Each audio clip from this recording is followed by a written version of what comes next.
In today's video, I'm going to teach you how to track downloads in Google Analytics. We'll use the built-in enhanced measurement feature in Google Analytics 4, which lets you capture file downloads without adding code or tags.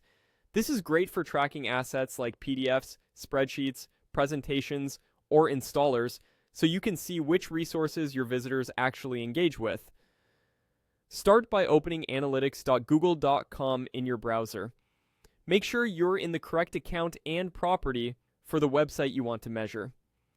Next, look for the admin area, which you'll find via the gear icon at the bottom left of the interface. This is where all property level settings live, including the data stream settings we need. Inside admin, go to data streams. This shows the sources that send data to your property. Choose web so you can configure the stream that's connected to your website. If you have multiple sites, select the stream that matches the domain you're working on so the setting applies in the right place. On the web, stream, details page, find the enhanced measurement card. This is the section that automatically captures key interactions.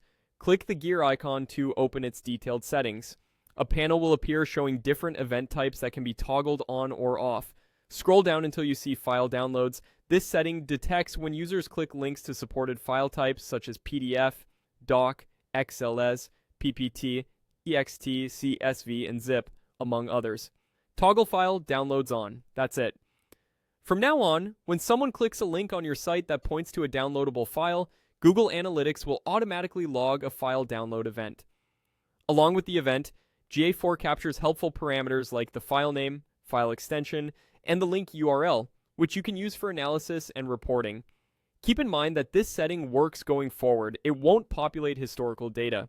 A few tips for best results. Make sure your download links are actual links to files, not buttons that trigger downloads via complex scripts. If your site uses redirects or custom download handlers, verify that the final URL includes a recognizable file extension. After enabling the toggle, allow a little time for data to appear. When you're ready to analyze, look for the file/GUI download event in your standard reports or explorations to see which assets drive the most engagement. With enhanced measurement enabled and file downloads turned on, your website's downloadable content is now measurable and comparable, helping you understand what your audience values most.